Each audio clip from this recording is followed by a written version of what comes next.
आपल्या देशाच्या लोकजीवनामध्ये शेतीला अनन्यसाधारण महत्त्व अनादी कालापासून आहे. आजही ग्रामीण भागातील लोकांचा मुख्य व्यवसाय शेती किंवा शेतीशी निगडित व्यवसायांशी जोडलेला आहे. त्यामुळे शेतीच्या विकासावर इथल्या शेतकऱ्यांचा विकास अवलंबून आहे. आपल्याकडे आजही पारंपरिक पद्धतीने शेती करण्याकडे शेतकऱ्यांचा कल असतो. परंतु अशा प्रकारची शेती करताना उद्भवणारी अवकाळी परिस्थिती, गारपीट, अतिवृष्टी अशासारख्या वातावरणातील समस्यांना सामोरं जाणं शेतकऱ्यांना कठीण होत चाललं आहे. त्यामुळे शेतीत वेगवेगळे प्रयोग करणं, वेगवेगळ्या शेती पद्धतीचा अवलंब करणं शेतकऱ्यांना क्रमप्राप्त झालं. असेच एक शेतकरी म्हणजे धुळे जिल्ह्यातील निकुंबे येथील गोरख पाटील. आपल्या पारंपरिक शेतीला फाटा देऊन ते धुळे कृषी विज्ञान केंद्राच्या मार्गदर्शनानुसार एकात्मिक शेती पद्धतीकडे वळले. माझे नाव गोरख गटा पाटील, राहणार निकुंबे, तालुका जिल्हा धुळे. आम्ही या निकुंबे गावामध्ये आमच्या वल्लभपाटी क्षेत्र 2 एकर होतं. 2 हेक्टर म्हणजे 5 एकर होतं. आम्ही कृषी विज्ञान केंद्राच्या KVK धुळे यांच्या मार्गदर्शनाखाली यांच्या संपर्कात गेल्यानंतर आम्ही एकात्मिक शेती करण्याचा मानस ठेवला आणि या 5 एकर क्षेत्रामध्ये वेगवेगळ्या पद्धतीने पिकं घ्यायला लागलो. त्याच्यात शिमला मिरची, टिंडा, वाल, बोर असे आम्ही वेगवेगळे पिकं घ्यायला लागलो.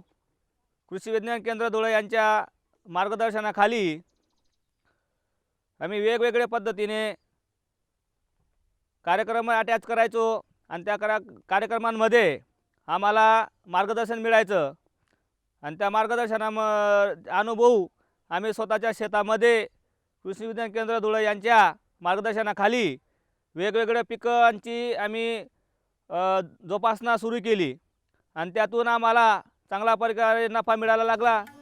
धुळे कृषी विज्ञान केंद्राची स्थापना मे 1983 मध्ये महात्मा फुले कृषी विद्यापीठ, राहुरी, जिल्हा अहमदनगर अंतर्गत झाली. या केंद्राने स्थापनेपासूनच अनेक कृषी विकास कार्यक्रम राबवले आहेत. शेतकऱ्यांकडे असलेल्या क्षेत्राचा आणि साधन सामग्रीचा विचार करून सुधारित शेती पद्धतीचं तंत्रज्ञान त्यांना दिलं जातं. एकात्मिक शेती पद्धतीतून चांगलं उत्पन्न घेता येतं हे प्रात्यक्षिक आणि प्रशिक्षणाद्वारे दाखवून त्यांना या पद्धतीचं पूर्ण मार्गदर्शन हे विद्यापीठ करतं. नमस्कार, मी डॉक्टर दिनेश नांद्रे, कार्यक्रम समन्वयक कृषी विज्ञान केंद्र धुळे.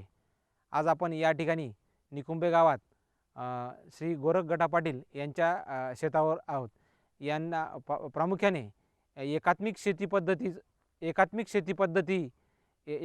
पद्धतीचा अवलंब करून उत्पादन वाढीचा उद्देश समोर ठेवून आम्ही कृषी विज्ञान केंद्राद्वारे विविध जे कार्यक्रम राबवले जातात त्या कार्यक्रमाअंतर्गत गोरख गटा पाटील कृषी विज्ञान केंद्राच्या संपर्कात आले आणि विविध प्रशिक्षणाच्या माध्यमातून, प्रात्यक्षिकाच्या माध्यमातून आम्ही त्यांच्या शेतावर एकात्मिक शेती पद्धतीचं एक चांगल्या पद्धतीने मॉडेल देण्याचं ठरवलं आणि त्या पद्धतीने त्यांना एकात्मिक शेती पद्धतीमध्ये एक आपले रेग्युलर त्यांचे पिकं असतील, गहू, मका, बाजरी असेल, त्याचबरोबर भाजीपाला, फळबाग आणि सगळ्यात महत्त्वाचा म्हणजे जो ॲनिमल कंपोनंट आहे, म्हणजे जनावरांचा जो कंपोनंट आहे, त्या कंपोनंटमध्ये प्रामुख्याने शेळीपालन याचं एक चांगल्या पद्धतीने प्रात्यक्षिक त्यांना करून दिलं आणि त्यांनी त्या एकात्मिक शेती पद्धतीमध्ये हे सर्व घटक एक चांगल्या पद्धतीने एकत्रित करून त्यांच्या प्रत्यक्ष शेतावर 5 एकर क्षेत्रावर त्यांनी अवलंबलं.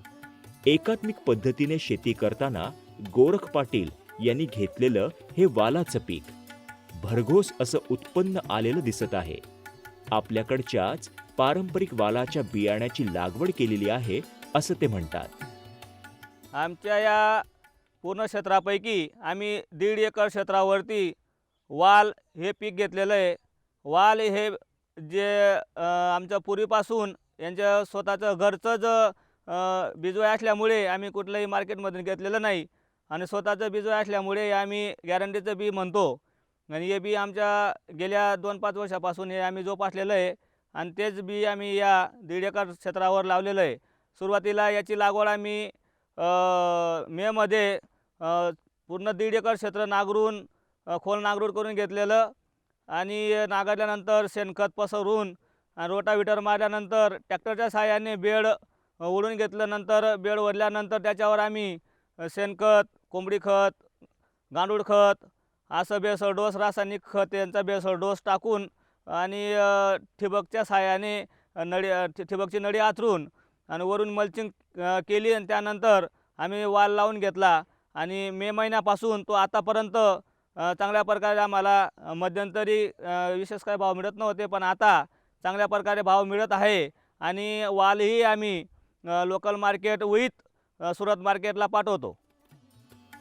आधुनिक पद्धतीने शेती करताना पाटील यांनी शेडनेटमध्ये शिमला मिरचीची लागवड केलेली आहे. मार्केटमध्ये नेहमी मागणी असणारं हे भाजीपाला पीक आहे. शेडनेटमध्ये या पिकाचं उत्तम नियोजन करता येऊन मोठ्या प्रमाणावर उत्पादन मिळू शकतं. या सिमला मिरचीच्या लागवडीविषयी ते सांगतात. माझ्याकडे 2 हेक्टर 6 जमीन आहे. त्या जमिनीपैकी 20 गुंठा क्षेत्रामध्ये मी शेडनेट उभा केलेला आहे. या शेडनेटमध्ये मी गेल्या 2 महिन्यापूर्वी शिमला मिरची लावलेली होती. लावलेली वरती पुढच्या महिन्यात मला सुरू होईल. ती लावण्या अगोदर मी खोल नांगरट करून घेतलेलं, रोटाव्हिटरने वावर एकदम प्लेन करून घेतलं. त्यानंतर बेड पाडून घेतलं ट्रॅक्टरच्या साहाय्याने. त्याच्यावर बेसळ डोस टाकले. बेसळ डोस टाकल्यानंतर मी ठिबक आथरून घेतलं. नंतर मल्चिंग टाकला. मल्चिंग टाकल्यानंतर त्या मल्चिंगला मी एका यंत्राच्या साहाय्याने होल पाडून घेतलं आणि त्या होलमध्ये 1 बाय 1 फुटावर मी शिमला मिरची लावलेली. ही शिमला मिरची लावल्यानंतर एकात्मिक शेतीमध्ये मी दरवर्षी एकच पीक घ्यायचो आणि त्या पिकातून मला काही कुठं चांगला उत्पन्न निघत नव्हतं. पण मला धुळं कृषी विज्ञान केंद्र यांच्या मार्गदर्शनाने एकात्मिक पिकांच्या मार्गदर्शन मिळालं. त्यानंतर मी माझ्या शेतामध्ये वेगवेगळ्या पद्धतीने पिकं घ्यायला लागलो. त्याच्यातून ही शिमला मिरची मी सुरुवात केली. हे माझं पहिलं वर्ष आहे. मला या शिमला मिरचीच्या उत्पन्नाचा म्हणून खर्च वजा कमीत कमी मला चांगलं पैकी उत्पन्न मिळणार आहे अशी अपेक्षा मी करतो. सिमला मिरचीच्या लागवडीपासून सुरुवातीच्या वाढीसाठी भरपूर आणि नियमित पाण्याची आवश्यकता असते. त्यामुळे पाण्याचा योग्य वापर तर व्हावाच, पण बचतही व्हावी म्हणून ठिबकचा उपयोग पाणी व्यवस्थापनेसाठी त्यांनी केला आहे. शिवाय योग्य ते खत व्यवस्थापनही त्यांनी केलं आहे. या पिकात त्यांनी रसशोषक किडींच्या नियंत्रणासाठी निळ्या पिवळ्या चिकट सापळ्यांचा वापर केलेला आहे. या सापळ्यांच्या वापरामुळे किडींच्या प्रादुर्भावाचं प्रमाण तपासता येतं आणि त्यानुसार कीडनाशकाची फवारणी करता येते. मी कृषी विज्ञान केंद्राकडून मला वेगवेगळ्या कार्यक्रमाला आमंत्रण व्हायचं. त्या आमंत्रणामध्ये मी वेगवेगळ्या शेतकऱ्यांना इथं जायचो. तर तेव्हा सरांकडे मी असं कृषी विज्ञानकडे साहेबांकडे हे करायचो. तर शेडनेट उभारा असं त्यांनी मला सांगितलं आणि ते मी 20 गुंठ्याचं असं जुनं शेडनेट बघितलं आणि ते शेडनेट आणून या 20 गुंठ्या शेडनेटमध्ये हा प्रोजेक्ट मी पूर्णपणे शेतामध्ये 20 गुंठ्यावर चांगल्यापैकी उभा केला. त्याच्यातही शिमला मिरची लावण्याचा मानस ठेवला. सरांनी सांगितल्याप्रमाणे मला ते पण आयडिया नव्हती. तर शेडनेटमध्ये काय काय येतं ते सरांनी मला मार्गदर्शन केलं कृषी विज्ञान केंद्रामधून. तर शिमला मिरची लावण्याचा मला उद्देश केला त्यांनी. तर त्या शिमला मिरचीमधून मी मग त्यांच्याकडून मी शेणखत, गांडूळ खत, कोंबडी खत असं बेसळ डोस, नंतर त्याच्यातून रासायनिक बेसळ डोस मी लिहून घेतला. त्याच्यात मी योग्य पद्धतीने बेसळ डोस करून मी त्या बेडवर टाकून त्या पद्धतीने मार्गदर्शन त्यांना वेळोवेळी घेताना तर ही शिमला मिरची आपण उभी केलेली आहे. या शिमला मिरची मार्गदर्शनासाठी मला कृषी विज्ञान केंद्र व कृषी विभाग धुळं दोघांच्या सहाय्याने मला वेळोवेळी मार्गदर्शन मिळत आहे. ते घेतो आहे. स्प्रेमध्ये खालून विद्रायक खते 19-19 असेल, 10-26-26 असेल, 12-61, 13-0-45 असं खतं मी घेतले. त्याच्या अगोदर आम्ही बेसळ डोसमध्ये शेणखत, गांडूळ खत, कोंबडी खत हे आम्ही बेसळ डोसमध्ये वापरलेलं आहे. रासायनिक बेसळ डोसमध्ये रासायनिक खतं पण टाकून घेतलेले आहेत.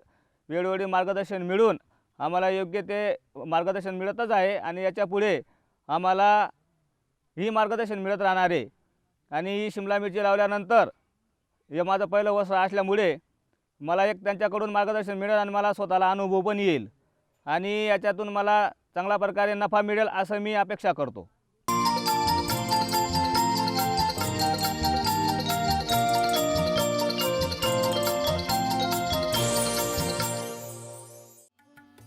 आपल्याकडे असलेल्या शेती क्षेत्रातून अधिक चांगलं उत्पन्न मिळवायचं असेल तर सुधारित शेती पद्धती स्वीकारली पाहिजे. पिकात बदल करायला हवेत. मिश्र पिकं, आंतरपिकांबरोबर पूरक व्यवसायाची जोड द्यायला हवी.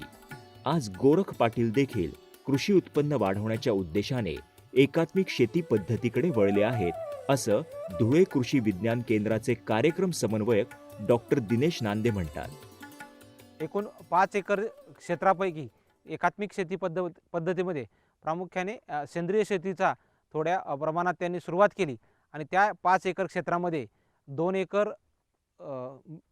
बेर उमरान या जातीचं बेर लागवड केली. त्याचबरोबर 20 गुंठ्यावर एक शेडनेट हाऊस त्यामध्ये त्यांनी शिमला मिरची याची लागवड केली. त्याचबरोबर 1 एकरचा कांदा आहे आणि आज ही वालपापडी आपण जे म्हणतो हे वाल 2 एकर क्षेत्रावर त्यांच्याकडे आज त्या ठिकाणी आहे.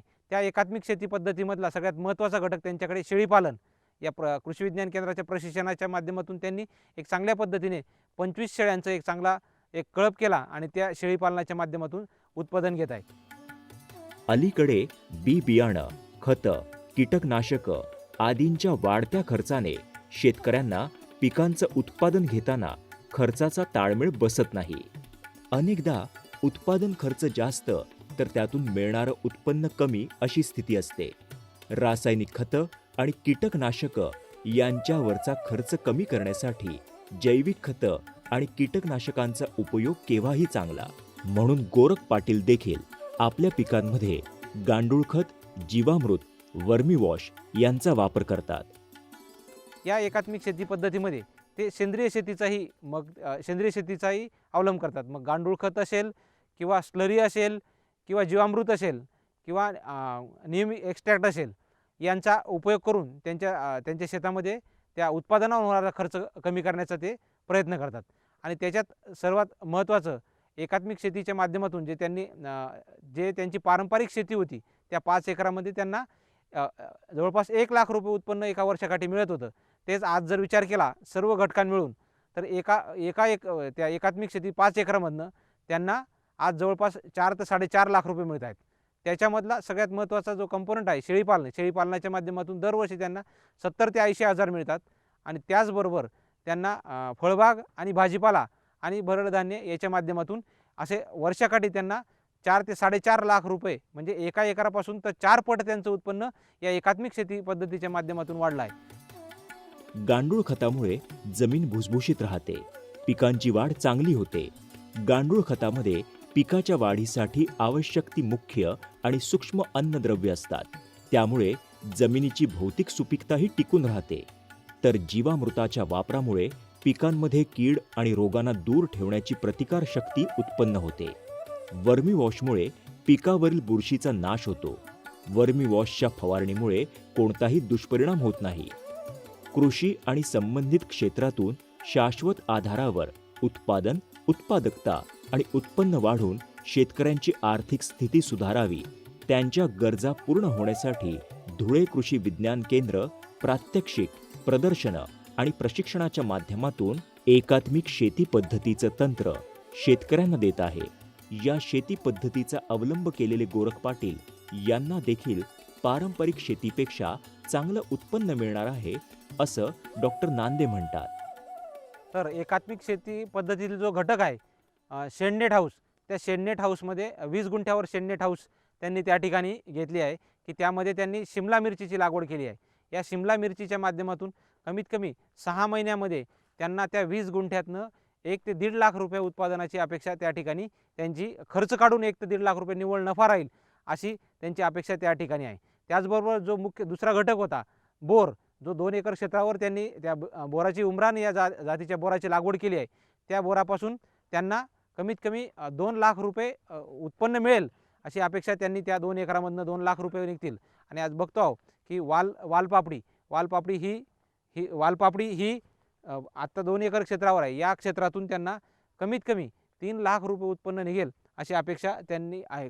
6 महिने ही वालपापडी या ठिकाणी त्यांना चांगल्या पद्धतीने उत्पन्न देऊ शकते.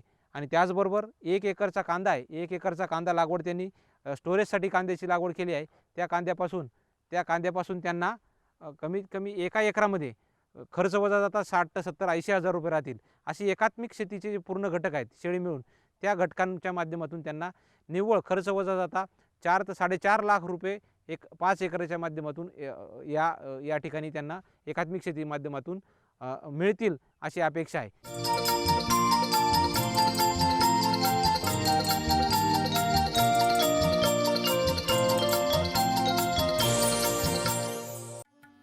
गोरख पाटील यांची ही उमराण जातीच्या बोरींची लागवड 5 ते 6 वर्षांपासूनची आहे. चांगल्या उत्पन्नासाठी योग्य खत व्यवस्थापन आणि कीटकनाशकांची फवारणी करावी लागते.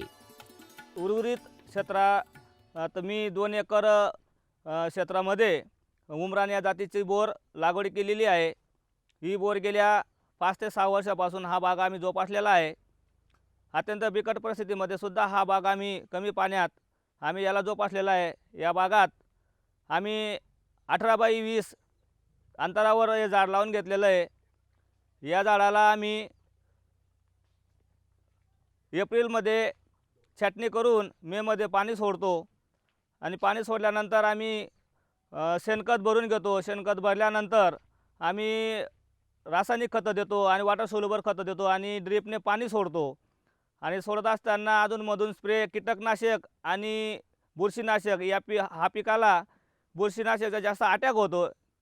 त्याकरिता आम्ही STP पंपने बुरशीनाशक याने फवारणी घेतो. अधूनमधून 15 दिवसांनी फवारणी घेत असतो आलटून पलटून. आणि हार्वेस्टिंग चालू झाल्यानंतर तर मार्चपर्यंत चांगल्या प्रकारे आम्हाला माल निघतो आणि आमचं मार्केट सुरत या मार्केटला आमचा माल विक्रीस होतो. कमी पाणी असलेल्या भागात घ्यायचं हे फळपीक आहे.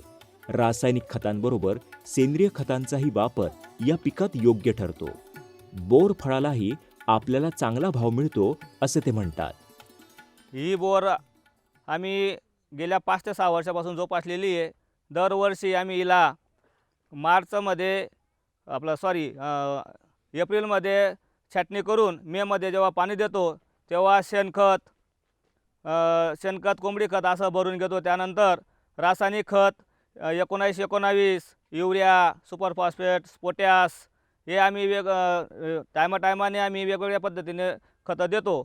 आणि वॉटर सोल्युबलमध्ये 0.34 राहिलं 13-0.45 व्यवस्थित आम्ही त्या टायमानुसार खतं देतो रासायनिक.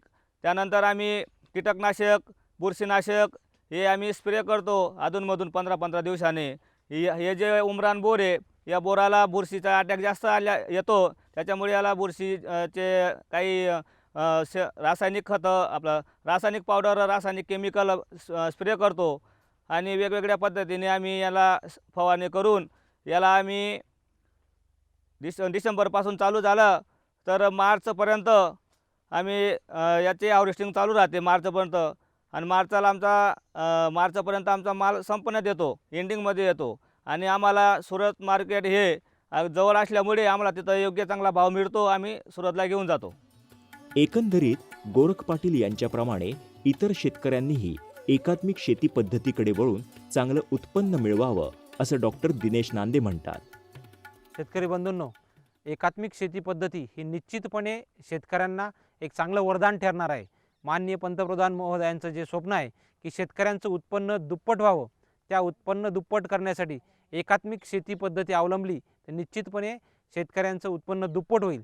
त्यासाठी महात्मा फुले कृषी विद्यापीठ असेल, कृषी महाविद्यालय असतील, कृषी विज्ञान केंद्र असेल, कृषी विज्ञान केंद्र धुळे असतील किंवा प्रत्येक जिल्ह्याला जे कृषी विज्ञान केंद्र आहे त्या कृषी विज्ञान केंद्राशी जर शेतकरी मोठ्या प्रमाणात जोडले गेले आणि त्या ठिकाणाहून प्रशिक्षण असतील, प्रात्यक्षिकं असतील, जर माहिती संकलन केली तर निश्चितपणे एकात्मिक शेती पद्धतीचं चांगलं अवलंबन त्यांना त्यांच्या शेतामध्ये करता येईल आणि त्यांच्या उत्पन्नामध्ये, आर्थिक उत्पन्नामध्ये चांगल्या पद्धतीने वाढ करता येईल आणि जे उत्पन्न दुप्पट करण्याचं स्वप्न आहे ते निश्चितपणे स्वप्न पूर्ण करता येईल.